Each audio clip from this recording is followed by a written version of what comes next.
Hi everyone and welcome back to my channel. Today we are reviewing Candyman, starring Yaya, Abdul, Mateen II, Teyonah, Parris, Colman, Domingo and a few others as well. Don't worry, I'm not going to discuss spoilers. This film has only just come out. I'm not going to be that person, so you are safe to watch this and just find out if you want to see this or not. But before we go any further, would you please do me the favour of hitting that like button and the subscribe button if you haven't already. It helps me out, it helps the channel out, it brings more viewers to the channel. So, you know, if you're looking to do a good deed today, just hit that like button. Not all heroes wear capes, some just hit the like and subscribe buttons.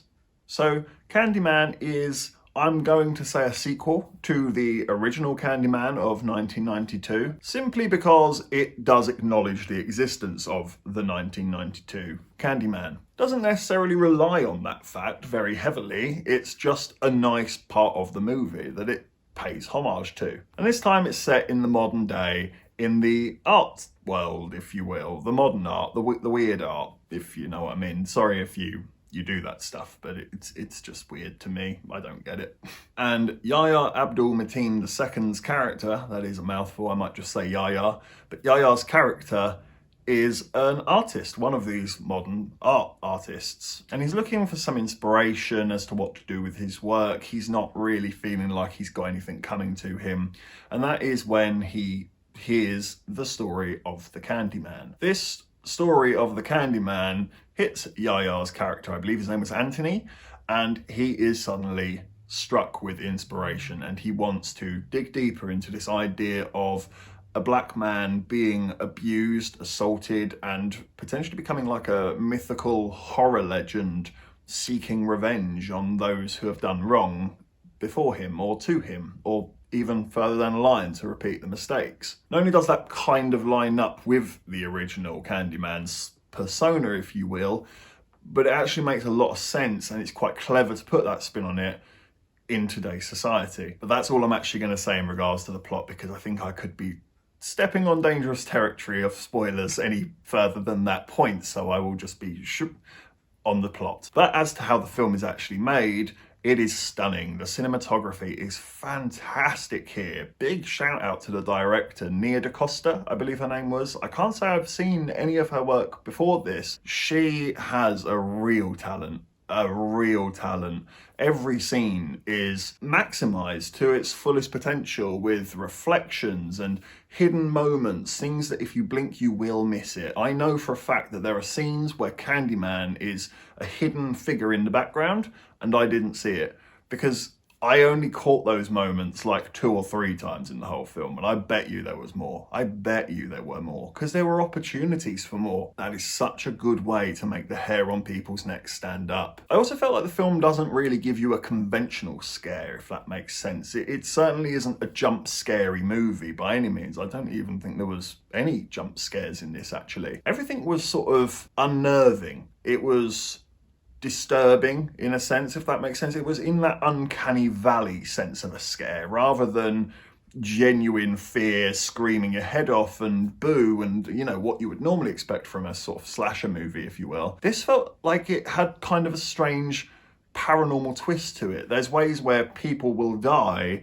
and they're not actually being killed by anyone. You won't see Candyman there doing the killing. You will just see the very grotesque dismantling of a body and nothing there to cause it. It's fucking alarming to look at, and it really struck a very good chord by doing that throughout this whole movie, and I thought it was fantastically done. The performances as well were all top notch. I believe her name is Teyonah Parris. Please forgive me if I've butchered that. She was solid as a rock through this whole movie. It's quite a hard role that she has to play, because she's almost Anthony, Yaya's character. She's almost a muse for him, if you will. She's very much under his thumb and he is very much there to steal the limelight. She has a hard job to make herself be seen in this film, and she does it fantastically. Credit to her. And just to touch on Yaya's performance, also fantastic, although I think that slightly goes without saying because that guy has been pretty damn good in just about everything I've seen him in, and he just continues to impress me. This is no exception to that rule. To touch on what I mentioned earlier of the original Candyman, I really liked how respectful they were to the original. They really went in and did their homework, and they looked up how things would have changed over the years, how stories could potentially be distorted. And I thought it was so clever. It actually added a little bit of realism to it because that is how these things happen. Not that, Candyman really exists. Touch wood, I hope not. But, it's like a game of Chinese whispers. You hear it starts over here, and as time progresses, it becomes a completely different thing. And I thought that was very, very cleverly done. Is it perfect, though? No, I do think there are some issues. The pacing can be a little bit slow at times, especially towards the start. I appreciated the fact that they actually took time to build characters and development in that time. My issue is, though, that because of this artsy setting, they're quite pretentious arsehole people.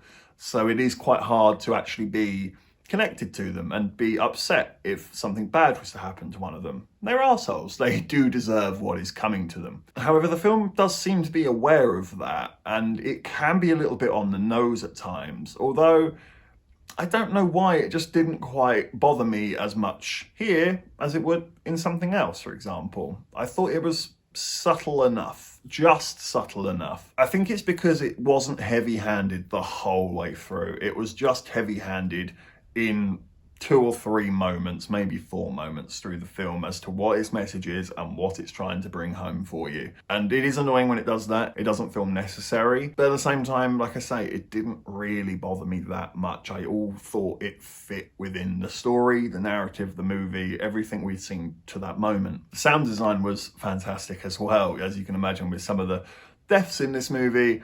They're quite gruesome, and they sound gruesome. They really sound gruesome. I can only imagine what sort of things they actually recorded to use as that sound effect, because it feels disturbingly accurate at times as to the sounds that they use. It's quite disturbing in that sense. And they do it a lot with body horror. There is a lot of body horror here, although I didn't really get to me. Maybe I'm just sort of desensitized to it over the years.